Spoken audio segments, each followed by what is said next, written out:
Remue ménage. Remue ménage.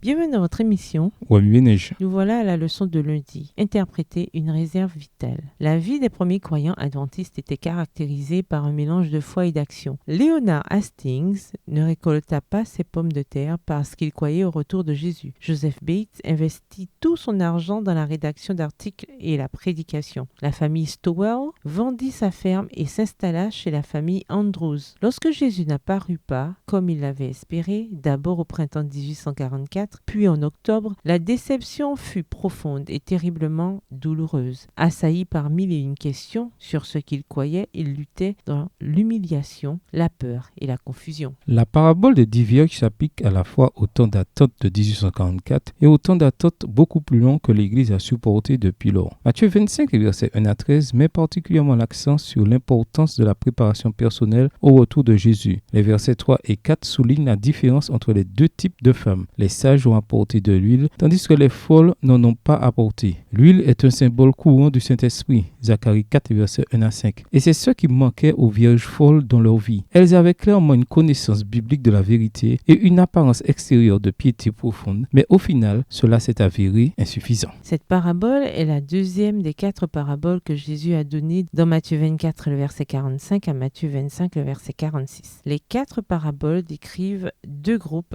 dans l'Église. Les 3 premières comportent un délai important qui met à l'épreuve le caractère de ceux qui attendent. Depuis au moins les années 1840, le peuple de Dieu attend le retour de Jésus. Ce délai a amené de nombreuses personnes à douter de la promesse de son retour. Beaucoup ont renoncé à leur foi. Ces paraboles illustrent le fait qu'à la fin, ceux qui continuent de faire confiance aux promesses de Jésus ne seront pas déçus. Un aspect intéressant de cette parabole, c'est que les vierges sages et les vierges folles s'assoupirent et dormirent. Verset 5. Jusqu'à minuit, moment où l'appel à la rencontre de l'époux retentit et les réveilla. Même les sages qui avaient apporté de l'huile supplémentaire n'étaient pas arrivés à rester éveillés. Minuit signifie les ténèbres spirituelles qui couvriront le monde dans les derniers jours, la période la plus critique de l'histoire de notre planète. Extrait du livre Les Paraboles de Jésus, page 363, écrit par Ellen G. White. Les vierges endormies représentent une église endormie dans les derniers moments avant le retour de Jésus. Lorsque les 10 vierges se réveillèrent à l'appel du cortège nuptial, elles virent qu'elles devaient alimenter leurs lampes en huile pour qu'elles brûlent de nouveau avec éclat après avoir été laissées sans surveillance pendant si longtemps. À cette heure critique, les vierges sages ne pouvaient malheureusement pas partager l'huile restante car chacune n'en avait que pour elle-même. Quant aux vierges folles, une fois l'urgence venue, il fut trop tard pour se préparer. La crise ne fit que révéler ce qui en fait leur manquait depuis le début. De même, ce que nous ferons dans la crise est déterminé par la façon dont nous nous préparons aujourd'hui. Cette parabole se termine sur une note bien triste. Les vierges folles qui, étant retournées au festin de noces après avoir essayé d'acheter de l'huile, entendirent ces paroles dévastatrices. « Je ne vous connais pas » verset 12. Elles avaient une relation avec l'époux suffisante pour se joindre au cortège, mais en fin de compte, cette relation s'était révélée superficielle, sans profondeur ni engagement réel. Remue ménage. Après avoir regardé votre texte écrit et annoté, quels éclairages particuliers vos notes semblent-elles indiquer dans l'ensemble? Quelles questions émergent après l'étude de la leçon d'aujourd'hui? Quelle partie trouvez-vous difficile? Quels autres principes et conclusions découvrez-vous? Les femmes transportaient leurs réserves d'huile dans des vases spéciaux. De quelle manière pouvons-nous avoir le Saint-Esprit en réserve? Comment pouvons-nous appliquer ce principe à notre vie? Au revoir. Et à demain si Dieu veut.